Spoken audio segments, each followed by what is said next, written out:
ರಾಜ್ಯದಲ್ಲಿಯೇ ಮಾದರಿ ಗ್ರಾಮ ಪಂಚಾಯಿತಿಯನ್ನಾಗಿ ಮಾಡುವೆ ಬಸನಗೌಡ ಪಾಟೀಲ್. ದೇಶಕ್ಕೆ ಸ್ವಾತಂತ್ರ್ಯ ಸಿಕ್ಕು 75 ವರ್ಷ ಗತಿಸಿದರೂ ಕರ್ನಾಟಕ ಹಾಗೂ ಮಹಾರಾಷ್ಟ್ರದ ಗಡಿಯ ಅರಳಿಹಟ್ಟಿ ಗ್ರಾಮ ಅಭಿವೃದ್ಧಿಗೊಂಡಿರಲಿಲ್ಲ. ಶಾಸಕ ರಾಜು ಕಾಗೆಯವರ ವಿಶೇಷ ಪ್ರಯತ್ನದಿಂದ ಈಗ ಸುಧಾರಣೆಗೊಂಡಿದೆ ಎಂದು ಅರಳಿಹಟ್ಟಿ ಗ್ರಾಮ ಪಂಚಾಯತ್ ಅಧ್ಯಕ್ಷ ಬಸನಗೌಡ ಪಾಟೀಲ್ ಬಮ್ನಾಳ್ ಅಭಿಪ್ರಾಯಪಟ್ಟಿದ್ದಾರೆ. ಅವರು ಸೋಮವಾರ ಕಾಗವಾಡ ವಿಧಾನಸಭಾ ಮತಕ್ಷೇತ್ರದ ಅರಳಿಹಟ್ಟಿ ಗ್ರಾಮ ಪಂಚಾಯಿತಿಗೆ ನೂತನವಾಗಿ ಅಧಿಕಾರ ವಹಿಸಿಕೊಂಡ ಅಭಿವೃದ್ಧಿ ಅಧಿಕಾರಿ ರವಿ ಸನದಿಯವರನ್ನು ಸನ್ಮಾನಿಸಿ ಮಾತನಾಡುತ್ತಿದ್ದರು.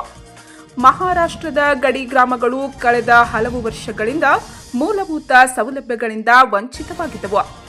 ರಾಜು ಕಾಗೆಯವರು ಶಾಸಕರಾದ ಮೇಲೆ ಅರಳಿಹಟ್ಟಿ ಗ್ರಾಮದಲ್ಲಿ ಶುದ್ಧ ಕುಡಿಯುವ ನೀರು, ರಸ್ತೆ, ಚರಂಡಿ, ಶೌಚಾಲಯ, ಬೀದಿ ದೀಪ, 60 ಲಕ್ಷ ರೂಪಾಯಿ ವೆಚ್ಚದ ಸರ್ಕಾರಿ ಆಸ್ಪತ್ರೆ, 2 ಕೋಟಿ ರೂಪಾಯಿ ವೆಚ್ಚದ ಕುಡಿಯುವ ನೀರಿನ ಟ್ಯಾಂಕ್, 250 ಬಡವರಿಗೆ ಆಶ್ರಯ ಮನೆಗಳು ಸೇರಿದಂತೆ ಹಲವು ಜನಪರ ಕಾರ್ಯಗಳು ಮಾಡಿದ್ದಾರೆ ಎಂದರು. ಅಥಣಿ ತಾಲೂಕಾ ಅರಳಿಹಟ್ಟಿ ಗ್ರಾಮ ಪಂಚಾಯಿತಿಯ ಅಧ್ಯಕ್ಷರಾದ ನಾನು ಬಸನಗೌಡ ಎಸ್ ಪಾಟೀಲ್ ಬಮ್ನಾಳ್. ಕರ್ನಾಟಕ ಹಾಗೂ ಮಹಾರಾಷ್ಟ್ರದ ಗಡಿ ಭಾಗದ ಅಥಣಿ ತಾಲೂಕಿನ ಒಂದು ಕಟ್ಟಕಡೆಯ ಗ್ರಾಮ ಇದು ಪಂಚಾಯಿತಿ. ಅಂದರೆ ಬಹುದಿನಗಳಿಂದ ಹಲವಾರು ವರ್ಷಗಳಿಂದ ಅಭಿವೃದ್ಧಿ ಕಾರ್ಯಗಳು ಕುಂಠಿತಗೊಂಡಿದ್ದು, ಆದರೆ ನಾವು ಈಗ 2.5 ವರ್ಷಗಳ ಅವಧಿಯಲ್ಲಿ ನಾವು ಈ ಗ್ರಾಮದ ಅಭಿವೃದ್ಧಿಗೆ ಬಹಳಷ್ಟು ಒತ್ತು ಕೊಟ್ಟಿದ್ದೀವಿ. ಹಾಗಾಗಿ ಶಾಸಕರ ನಿಧಿಯಿಂದ ಸರ್ಕಾರಿ ಆಸ್ಪತ್ರೆ, ನಾವು 2.5 ವರ್ಷಗಳ ಅವಧಿಯಲ್ಲಿ ಶುದ್ಧ ಕುಡಿಯುವ ನೀರಿನ ಯೋಜನೆ, ಬೀದಿ ದೀಪ,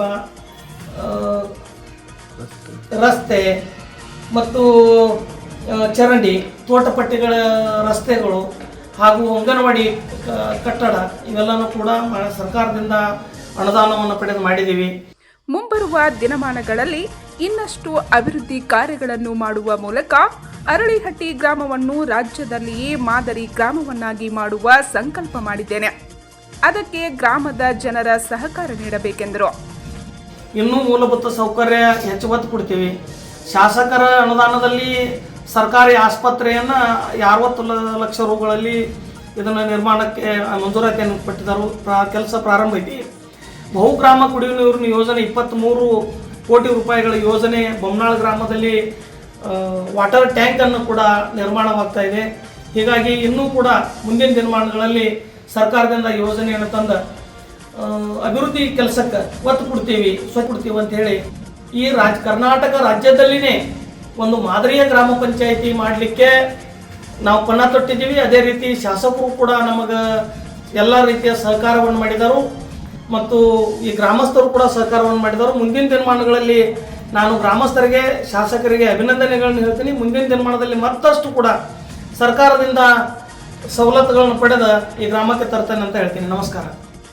ಈ ವೇಳೆ ನೂತನ ಅಭಿವೃದ್ಧಿ ಅಧಿಕಾರಿ ರವಿ ಸನದಿ, ಗ್ರಾಮ ಪಂಚಾಯತ್ ಅಧ್ಯಕ್ಷ ಬಸನಗೌಡ ಪಾಟೀಲ್, ಕಾರ್ಯದರ್ಶಿ ಹಮ್ಜದ್ ಜಮಾದಾರ್, ಮುಖಂಡರಾದ ಸಚಿನ್ ಮಾನೆ, ರಾಜಾರಾಮ್ ಅವಳೇಕರ್, ಬಾಬು ಪೂಜಾರಿ, ವಿಜಯ್ ಪೂಜಾರಿ, ವಿಶ್ವಾಸ್ ಮೋರೆ, ಬೀರು ವಾಗ್ಮೋಡೆ, ರಾಜಕ್ಕ ಪೂಜಾರಿ ಸೇರಿದಂತೆ ಅನೇಕರು ಉಪಸ್ಥಿತರಿದ್ದರು.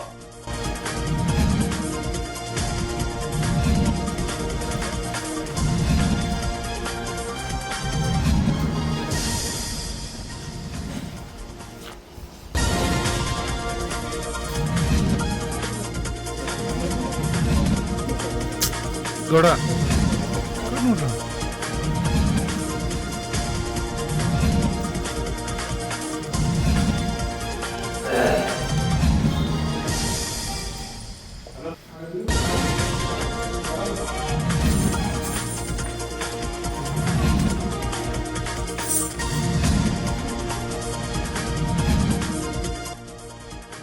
ಪಂಚ್ ನ್ಯೂಸ್ಗಾಗಿ ಅಥಣಿಯಿಂದ ಸಿದ್ದಯ್ಯ ಹಿರೇಮಠ್.